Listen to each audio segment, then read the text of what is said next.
essentially, I didn't completely dive in 100% to plant-based. I took it step by step, and I did transitions, which I think probably helped me not to fail and to not to think it was too difficult, but to take it one step at a time. And I'm going to make a future video on that coming up, so check the description. And essentially, I began to actually crave more and more of the plant-based foods that I was eating. Pineapples? She gets cravings.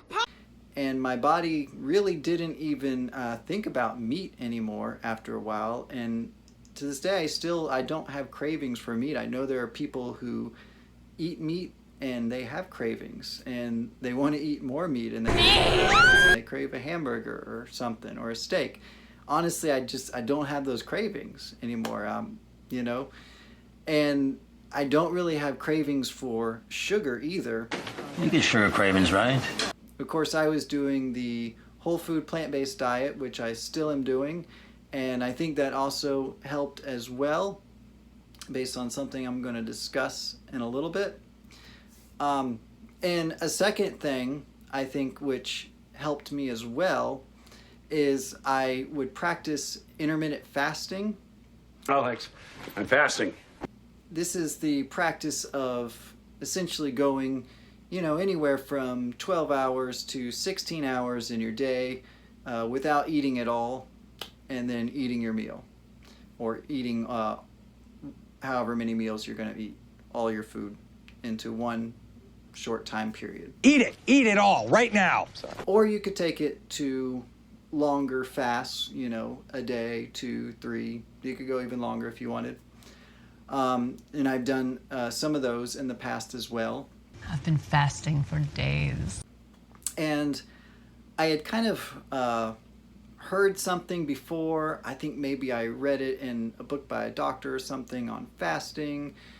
And I mean, I did it also for spiritual disciplines. But he basically said that you kind of kill off some of the bad bacteria and toxins and things. And I just noticed that that also helped with my cravings, right? And I never really thought much of it. You know, I just figured that, you know, eating plant-based and practicing some fasting in my past, all of that helped me to really just get my cravings under and to suppress them, right?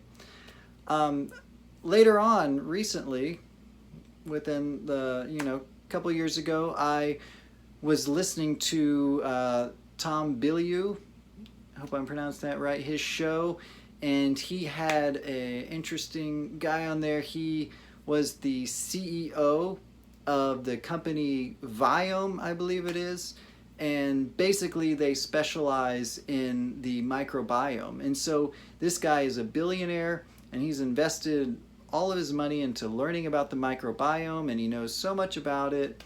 He believes it's, you know, the future of health and you know, helping to coordinate people's diets and whatnot. Anyway, besides the fact, he basically said that we are basically carrying transports for all of these billions of bacteria that live inside of us, right? And so when you eat something healthy, like with fiber, you're actually feeding the good bacteria, and those are growing.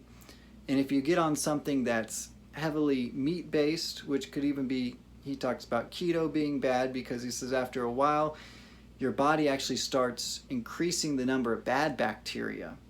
Tummy are being overrun by bad bacteria in the gut, right? And he actually says that it's the bacteria in us that's actually driving a lot of our actions. We don't realize it, but these little bacteria actually have an agenda, and they're living, breathing things, and you know, they want to eat too. And so they are actually what are sending the cravings to our body, right? So they're controlling you.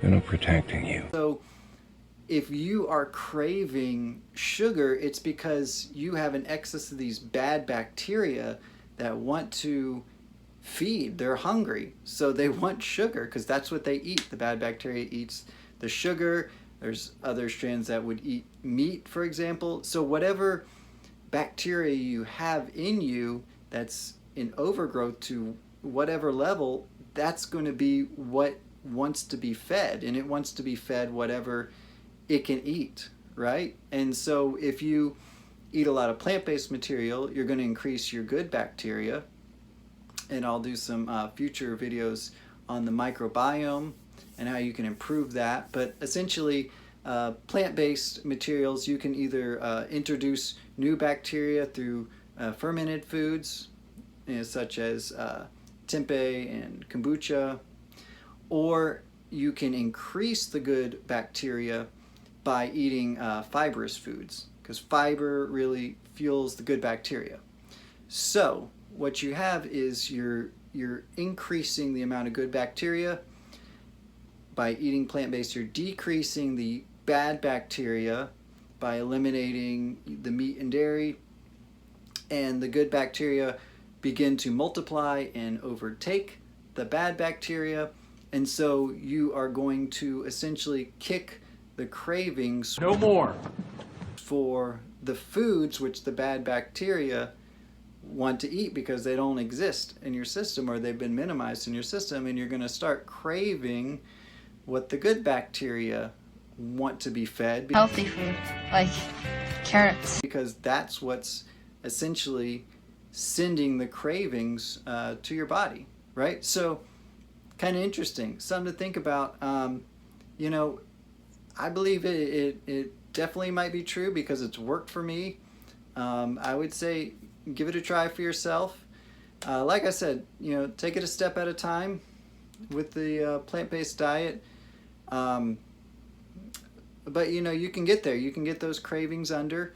It is possible. It's just about working at it and getting those bad bacteria to die off, and getting the good bacteria to really multiply in your system, right? And that's what's worked for me, guys. So hopefully this was useful for you, and let me know what you think, or if you have any questions. Thanks for watching.